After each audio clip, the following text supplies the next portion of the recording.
बहुत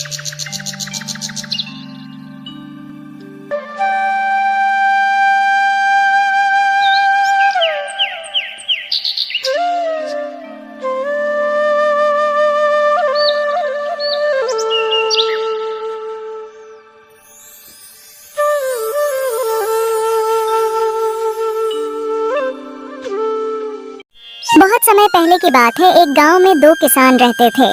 एक का नाम था राम और दूसरे का नाम लखन। दोनों बचपन के दोस्त थे और उनके बीच गहरी दोस्ती थी। राम एक बहुत ही मेहनती किसान था जो हर दिन सूरज उगने से पहले अपने खेतों में काम करता था। दूसरी ओर लखन थोड़ा आलसी था और अपना ज्यादा समय आराम करने और गपशप करने में बिताता था।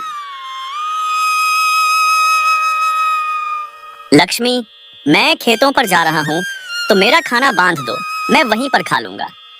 आज खेतों पर थोड़ा ज्यादा समय लग जाएगा। जी, मैंने आपका खाना पहले से ही बांध कर रखा है।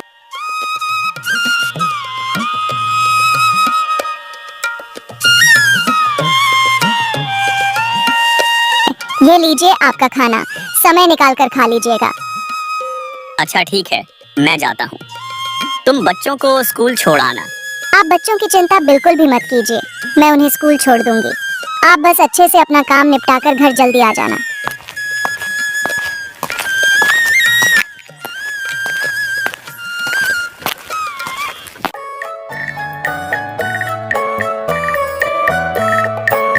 अजी सुनते हो, खेतों पर नहीं जाना है क्या?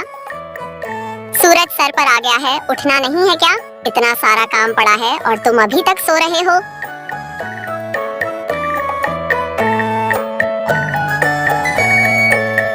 अरे क्या हो गया भाग्यवान, तुम सुबह सुबह इतना क्यों चिल्ला रही हो? चिल्लाऊं ना तो और क्या करूं?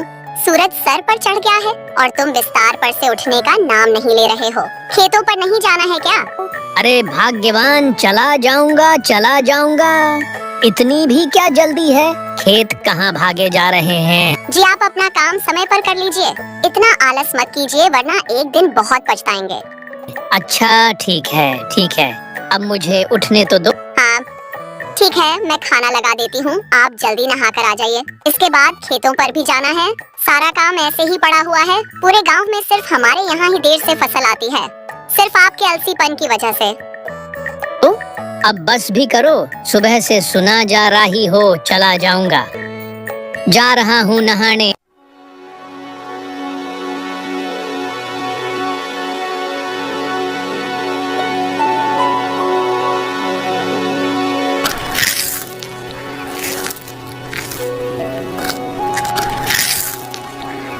खाने में बस ये दाल चावल ही है, कोई सब्जी नहीं बनाई क्या? अजी सब्जी तो तब बनाऊंगी ना जब आप काम करके कुछ पैसे लेकर दोगे। पिछली बार जो फसल बिकी थी उसके अब थोड़े बहुत ही पैसे बच गए हैं, जिसमें ये दाल चावल ही खाने को मिलेगी आपको। अगर सब्जी खानी है तो जल्दी फसल उगाइए। इसको बोलने से अच्छा तो मैं ये दाल चावल ही खा लेता। अच्छा ठीक है, तो मैं खेतों पर जा रहा हूँ।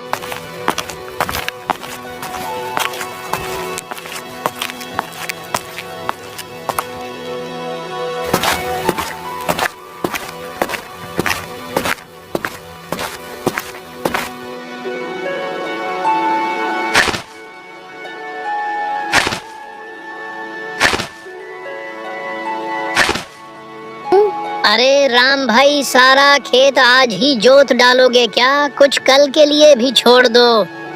हाँ लखन भाई, बस थोड़ा सा ही खेत बचा है, उसे भी आज ही जोत दूंगा ताकि कल से मैं अपने खेत में बीज बोल सकूं।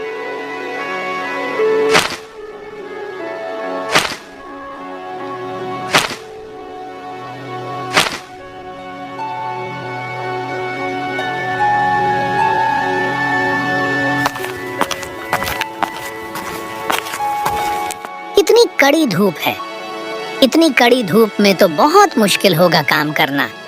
एक काम करता हूँ, थोड़ी देर आराम कर लेता हूँ, फिर आराम से खेत जोतूंगा।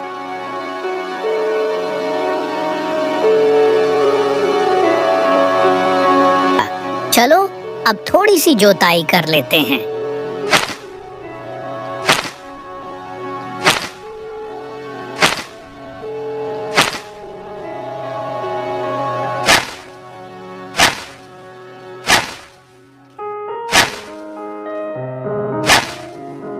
भूख लग गई। चलो पहले कुछ पेट पूजा कर ली जाए, फिर दोबारा से काम करूंगा।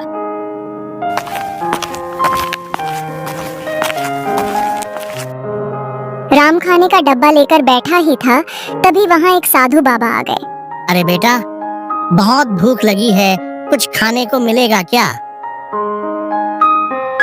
साधु महाराज, आज मेरे पास ज्यादा कुछ खाने को नहीं है। यह मेरी पत्नी ने रोटी सब्जी और धनिया की चटनी बनाई है, खा लीजिए। यह राम के पास कौन आया है? कोई साधु महाराज मालूम होते हैं। चलो चलकर देखा जाए। प्रणाम साधु महाराज। खुश रहो बेटा, तुम्हारा कल्याण हो। महाराज, मैंने आपके लिए आसन लगा दिया है, आप यहाँ बैठकर खा लीजिए। पर बेटा, तुम्हारा खाना मैं खा लूंगा तो तुम क्या खाओगे? आप मेरी चिंता मत कीजिए बाबा, मैं थोड़ी देर में घर जाकर खा लूंगा। आप ये खाना खा लीजिए।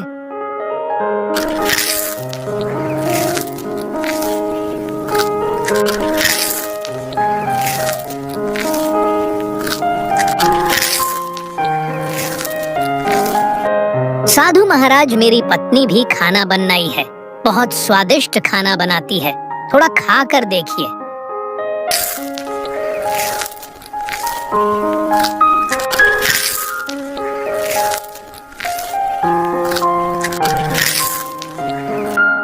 मेरी भूख शांत करने के लिए तुम्हारा बहुत बहुत धन्यवाद। धन्यवाद की कोई जरूरत नहीं है बाबा, ये तो हमारा परम सौभाग्य है कि आपने हमें अपनी सेवा करने का मौका दिया।